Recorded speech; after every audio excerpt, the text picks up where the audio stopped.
মদ খাইতে হবে, মদ দিয়ে তোমার গোসল করে আসতে হবে। ছেলে বলছে ঠিক আছে আমি সব রাজি হইয়া বিয়ে টিয়ে কইরা কমপ্লিট কইরা এবার বউ নিয়ে দেশ ত্যাগ করবো। শুনতেছেন আপনারা? তো সব কাপড় চোপড় গুছাইছে, কিন্তু ওই যেটা পাঞ্জাবি যেটা টুপি এইটা আর তরে না। কিন্তু পরের না আয়াতটা, ইন্নাহু লাকুরআনুন কারীম,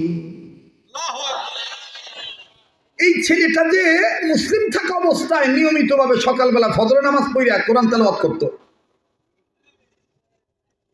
সূরা ইয়াসিন পড়ত, ওয়াকিয়া পড়ত। হঠাৎ করে ব্যাগ রেডি করার সময় এই কোরআনের দিকে তার নজর গেছে গা। মনে হইতেছে লিখক লেখে কোরআন সম্ভবত